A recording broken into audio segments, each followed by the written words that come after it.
ولې مو راهنما پرانیستله سیاست نه نور سیاسي بحثونو نه خسته شوی که څنګه؟ دا ځای بس چې دی د بانډار ځای دی، د خبرو ځای دی، دغسې ځای دی بس لکه یو تیال چې په جرګه کې ناست شي. تاسو سیاسي بحث کې چې تاسو ډېر مشهور کړي همدغه مخکینۍ وینا چې د ښځو په اړه مو کړې وه چې دا ښځې دې داسې ځي او دا ښځې دې داسې ځي، چې د یو مسؤل په توګه ما دا خلکو بېچارهتوب لیدلی دی، دا خلکو لیدلی موږ تاسې ټولو لیدلی دی. مګر سړی خوږوي ملایانو صاحبانو هم واکداران یاست هم ملایان یاست. زما ته خو موچه په لاس د عریضې راغلې ده، دغه مې د عریضې وخت دی، دغه مې د چغې وخت دی، دغه مې د نارې وخت دی. تاسو ته کله داسې افر شوی ده چې تاسو ته ووایي راځه خارج ته؟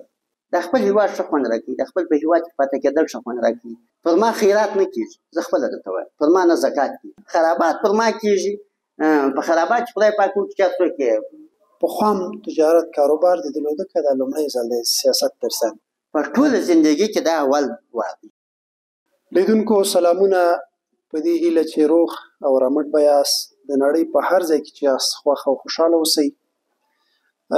تاسو به همیشه ټولیزې رسنۍ تعقیبوئ، فیسبوک، ټویټر یا داسې نور انسټاګرام. په دې وروستیو کې په فیسبوکونو کې په ویډیوګانو کې خاصتا دا پیغام تاسو ډېر اورئ چې هوتکي صاحب وایي چې دا ښځې دې داسې ځي او دا ښځې دې هسې ځي. نو دا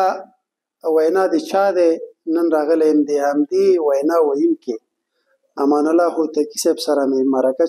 چمتو کړې دی. غواړم له هغه سره د هغه په نوي کاروبار، ژوند او سیاست باندې خبرې وکړم. هوتکي صاحب ډېره مننه کوم چې موږ ته دې وخت راکړ. سلامونه او درنښت وي تاسو ته، او تر هر څه دمخه تاسو ته د نوي کاروبار مبارکي وایم. څه وخت مخکې مې فیسبوک کې ولیده چې راهنمای معاملات مو خلاص کړی دی. نو که لیدونکو ته د تعارف خو ستا ضرورت نشته، ټول دې پېژني، خو بیا به هم یو تعارف وشي او په نوي کاروبار باندې خبرې وکړو. مننه. وعلیکم سلام وایم بیا هم، او تاسو ته سلامونه، ستاسو ټولو لیدونکو او اورېدونکو او ستاسو مینهوالو ته، موږ ته د ټولو مینهوالو سلامونه نیک هیلې وایم، ټولو هېوادوالو ته خدای پاک چې کامیابه کړي، خیر وشي. کور دې ودان چې مبارکي دې راکړه، خدای دې وزونه درکړي. کاروبار د ژوند زندګي ده. ژوندی اوسې. هوتکي صاحب ولې مو راهنما پرانیستله سیاست نه نور سیاسي بحثونو نه خسته شوی که څنګه؟ یا انشاءالله خبره نه ده، مبارزه داسې ده چې خدای پاک یو څوک پیدا کړي، خلق کړی، هر سړي ته د یو شي سره یو رقم علاقه ورکړي، فطري ډول باندې، فطري توګه یو علاقه یې ورکړي. زموږ په خاصه توګه یو علاقه ده د خپله شخصا زما خپل د هېوادوالو سره او د خپل د خلکو سره خپل په هغه اظهار وکړو او خپل هغه په زړه کې چې څه هغه څه چې د دې ملت لپاره ښېګڼه بولو په شکل اشکاله یې تر مسؤلینو پورې ورسوو. د مسؤلینو کوم پیغام چې دی هغه تر خلکو پورې ورسوو په ښه توګه، په مثبته توګه. نو بس دغسې د دغه سره مو خسته سوی نه یم په دې باندې. د بله طرفه یې پر ځان مسؤل بولم، د خدای په وړاندې مسؤل بولم، د ملت په وړاندې مسؤل بولم او ځان ملامت بولم. باید زه هغه رول ادا کړم چې په دغه اوسني عصر کې سړی هغه د اسلامي اصولو مطابق وي، د فرهنګي اصولو مطابق وي، د بشري اصولو مطابق وي، چې دا رول ادا کړم او دا مسؤلیت ته غاړې واړوم. دا د خدای په وړاندې ځان مسؤل بولم، د مخلوق په وړاندې ځان مسؤل بولم، د وطن په وړاندې. نو مې دا راځم ستا د خبرې جواب ته چې راسه اوږده نه شي ډېره. راهنما مو د دې لپاره انتخاب کړله، راهنما یو بل شی دی. دا ځای بس چې دی د بانډار ځای دی، د خبرو ځای دی، دغسې ځای دی بس لکه یو تیال چې په جرګه کې ناست شي، خبرې دي او خلک دې راځي. اوس نو دوکانداري دی چې دی تجارت یې خو زه سرمایه هم نه لرم، نغدې پیسې، بس نو هغه شی چې ماته چنې وښه هغه د سړی په دروازه کې وګوري بېچاره ولاړ، هغه بل څنګه ولاړي، بیا دلته دا چنې وښلو دا شی دا خپله یو مهارت غواړي. دا مهارت ما په ځای کې نه لیدو. نو مې په دې راهنما انتخاب کړه چې ومې کتله دا داسې یو بې سرمایې شی ده. که درته ووایم هم چې داسې شوې ده چې دا زر په فرش دلته یو حاجي پهلوان اکا کوي د کوټسنګي کمپنۍ تر مابیز باندې حاجي پهلوان نورزی دا پاتې شو ذات مې د هغه سره وړي تر اوسه پیسې نه دي ورکړي دا ګډه شی راولي یعنې د یارانو د بنډار لپاره د ضمانت لپاره چې ما هغه تضمین اخیستی دی یو بل انډیوال مې د اسرا راکړي په ضمانت هغه مې شروع کړي دي زه ورته کیسه او د دغه نه چې د عذاب په فرش لاندې چې پراته دي دا بیا څمکنی صاحب ډاکټر څمکنی صاحب د جاوید مومند دی څوک دی بس دغسې د ملګرو دپاره یو شی سره راټول کړي دي ما د ټول نغدې پیسې نه وې داسې یو شی سره ما به زده کړي د بانډار ځای دی خو اوس پرې خوشحاله یو موږ د سیاست نه یو خسته سوي یو دا دی چې زموږ علاقه ده دوم دا دی چې ځان مسؤل بولم او دریم دا دی چې په دې دنیا کې او په دا چې موږ ته ژوندي باید خپل هېوادوال ته یو څه وکړو مننه ورته کیسې بس دا ستاسو د ټولنې د وګړو په تاسو اعتماد دی چې دغه دی یو څه مرسته یې سره کړې ده د یارانو د بنډار ځای نه جوړ کړی ده کور د ودان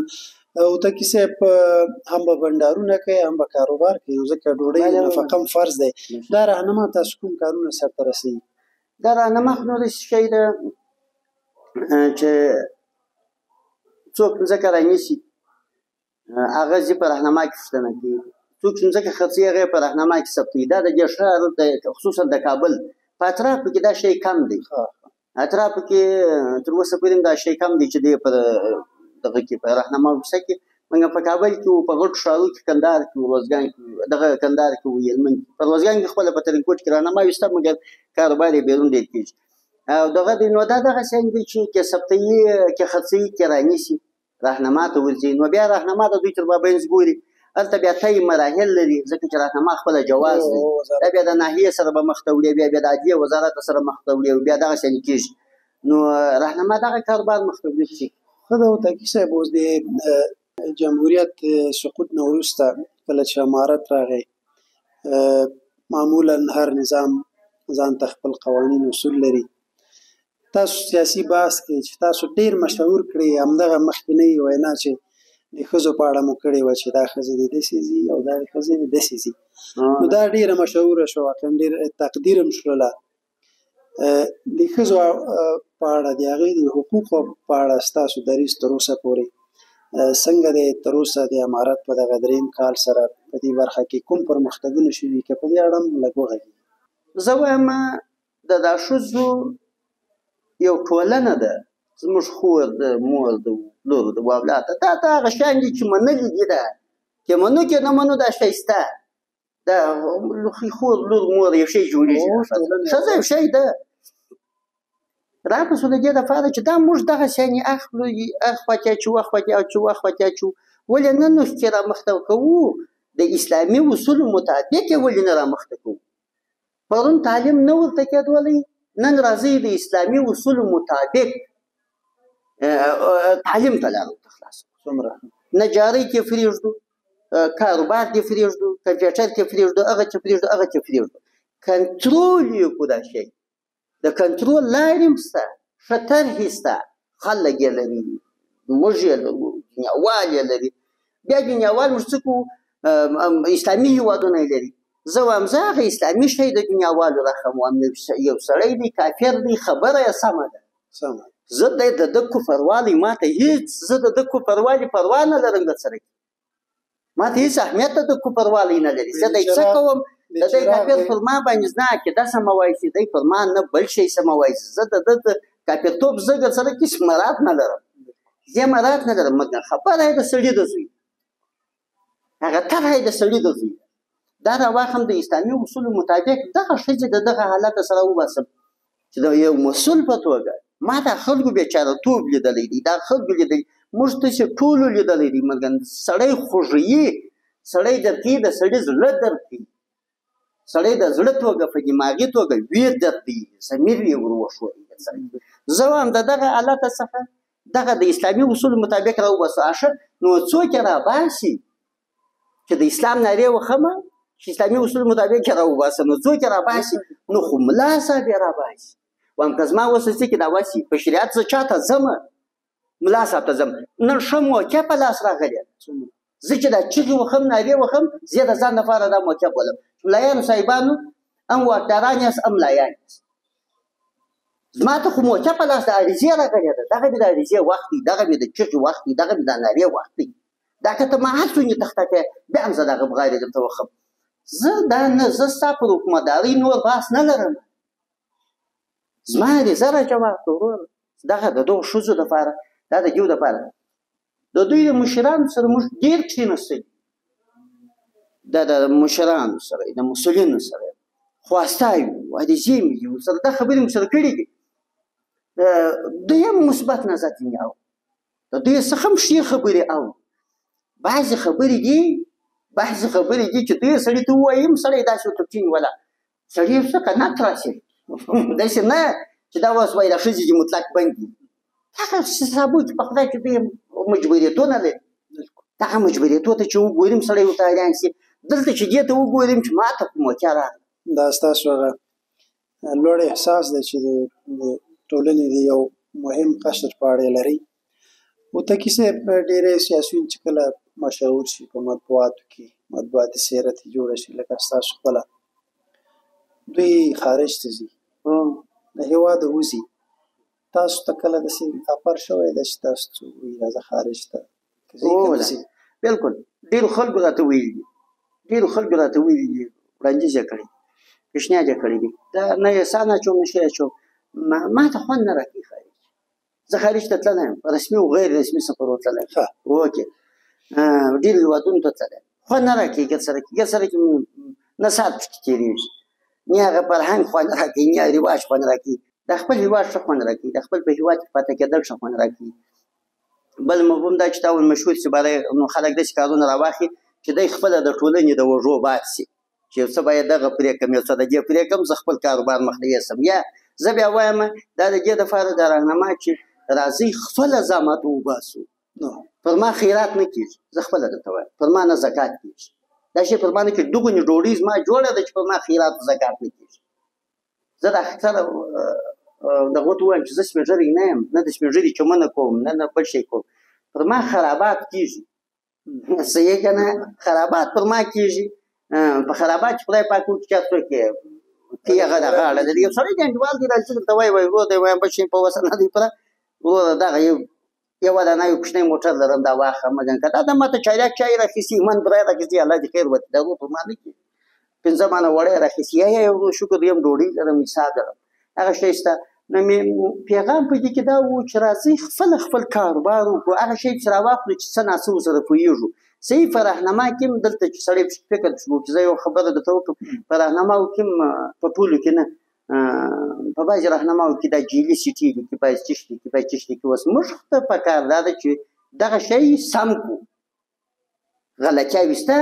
حکومت یې نیسي استخبارات یې نیسي بل یې نیسي چې وګورې نیولي دي وروره جیلي کار دې کړی دي دا دې جیلي حساب کړی دي دا دې پلانکۍ کړی دي دا شی شته ټولنه ده دا شام چې راځي موږ د دې کې چې رښتینی کار وکړو راځئ څنګه کار کولی شو صحیح که نه خپله یې وکړو خپل په وطن کې کار راځئ ودې ته کښېنو نو چې زه نو ولا په 2 خبرو مشوره شوی یم زه نو ولا چا خوند مو کړی او زه م یو څوک یم یا وروره زه د دې وطن هغه وروسته پاتې سړی یم تر ما قدرونه شته تر ما سیاست پوهان شته تر ما حکومت پوهان شته تر ما اقتصاد پوهان شته تر ما حقوقدانان شته تر ما ډېر شیان نور څه هوښیاران پوه دانشمند خلک شته په دې هېواد کې خو موږ به خپل په اندازه زور وکړو خپل وس وکړو مننه هوتکی صاحب تاسو مخکې اشاره وکړه چې تاسو تېر جمهوریت کې ولایتي شورا په ریاست کې هم پاتې شوي یاستئ دغه راهنما چې اوس تاسو خلاصه کړې ده د کاروبار لپاره چې یو ښه پیغام لري تاسو تشریح کړه پخوا هم تجارت کاروبار دې درلوده که دا لومړی ځل دی سیاست ترڅنګ په ټوله زندګي کې زما په افغانستان موږ د ټولو کور زه په روزګان کې په لوی کندهار کې په روزګان کې د راوت ولسوالۍ یم موږ ته بیا شکر دی مځکه و جایداد دا شیان لرو اوس هم لرو پلار مې د ظاهرشاه او داود خان په وخت کې مشر و ملک تېر شوی بل یې و په هغه وخت نو د هغه وروسته بیا په مختلف شیان کې خو اهلتونه دې راغلي دي یو څوک یې ټېل وخلی دي یو شی یې ځین جوړ کړی دي بل یې ټېله کړی دي بلې خوا ته خلجي یې ځین جوړ کړی دي بل یې ټېل وخلی دي مجاهد کړی دي بادونه دې راغلي دي وړي دي یو یې مجاهدو خوا ته وړي دي بل یې د خلجي خوا ته وړي دي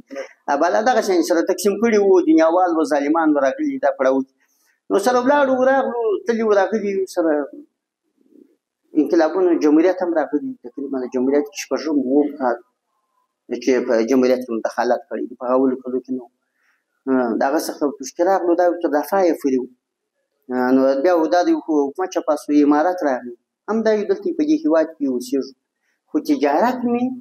دکانداري مې کاروبار مې زندګي مې په ټوله زندګي کې دا اول واقع شروع تجارت دی تجارت په ټول ژوند کې مې نه کاروبار کړی دی نه بشه کړی ما د ټول زموږ وطنو کې د کندهار خوا کې داسې رواج دی دغه جایدادمن وسمه خلک هغه نه کار کوي نه بار کوي مکتب ته ولاړ شه ماجد ملا صاحب ته ولاړ شه سبق ووایه راسه کله کور کې ناست نه مو کار کړی دی نه مو بار کړی دی تر دغه اوسه پورې خپل په وطن کې د کوټې د جاره کولو مزدور هم لرو د مېمهخانې مزدور هم لرو د غوا ته د وښو د شپشتو د راوړلو مزدور هم لرو خاني فعاله فعاله ده خو د کابل مصرف بیا ځان ته کیسه ده نه دا بیا داسې اوس نو دلته بیا سړي شناخت هم غټ شي ولایاتو ته ځي د ولایاتو خلک درته راځي مناسب د څخه غواړي هغه بل ولایت ته ځي بل ځای ته ځي بل ځای ته ځي دلته خو نه بیا کاروبار باید ډېر شي مصارف څټ زیات شي نو باید مې دا فکر وکړي چې راسه دا کاروبار هم سره واخله حسابونه چې بالا نو دغسې دي په داسې شی یو رقم کې وګورې تاثیر یې کړی تکي صاحب مهم هم دا دی چې سړی حرکت وکړي فعالیت وکړي بالکل د وروستي پیغام په توګه تکي صاحب چې تاسو ترڅنګ سیاست هم کوئ سیاسي بحثونو ته هم ځئ غریبي خپل کاروبار ته مخه کړې هغو ته چې لکه مخکې ته اشاره وکړه چې ناست دي ځان ته یو څه فکر کوي د کاروبار په اړه ستاسو مشوره ورته څه دی ستاسو تجربه دغه د اووه میاشتو هغې لپاره ټولو هېوادوالو څخه مې غوښتنه دا ده چې راځي خپل په وطن کې خپل په لاسو خپل په مغزو خپل په فکر او خپل په وطن کې کار وکړو که مو ګټه وکړه وموکړه که نه تاوانیان دي څه مشکل نه دی راځي یوازې بیا د الله څخه وغواړو یو وخت یو څوک شته چې په موږ داسې ووایي چې کور یې ودان خدای دې خیر ورکړي پر دغه سن و سال پر دغه وخت کې دغه یې د یو پیغام په توګه راهنما جوړه کړې وه چې راځئ راسئ خپل کاروبار وکړو او د ټولو راهنماو څخه غوښتنه دا ده چې د فساد ونه کړي فساد نه کوو راځئ رښتینولۍ ته ولاړ شو راځئ په کاروبار کې صداقت ته ولاړ شو او درېیم د هېوادوالو څخه غوښتنه دغه ده چې ډېر دقیق په دې شان کې اوسي چې د فساد په مخنیوي کې راځي ټولنه کومک وکړو عام خلک کومک وکړو فساد دی بد کار دی په میراث کې آینده نسلونو ته باید فساد پرې نه وږدو راځي رښتینې ولاړ شو متکي صاحب ډېره مننه ښکلی پیغام دی او خلکو ته مصروفیت سره دی ډېره مننه کوم چې زمونږ ټلیفون دې ځواب کړو موږ ته دې وخت راکړه نو تا خپله وویلې چې دا ځای د بنډارونو دی نو د بیزونو په ځای به نور موږ دلته راځو دې وخت او واقعاتو په اړه به تاسو سره خبرې کوو کور د ودان چې دې موږ ته وخت راکړ ډېره مننه کوم الله تعالی دې ستاسو په کاروبار کې برکت واچوي درنو لیدونکو زموږ خپرونه همدومره وه له تاسو غواړم چې که غواړئ دغسې سیاسي شخصیتونو یا نورو مهمو موضوعاتو په اړه تاسو پوه شئ زموږ چینل سبسکرایب کړئ لایک یې کړئ له موږ سره پاتې شئ په راتلونکي کې باید د یو بلې متفاوتې خپرونې سره ستاسو په حضور کې تر هغې مو په الله سپارم خدای مو مل شه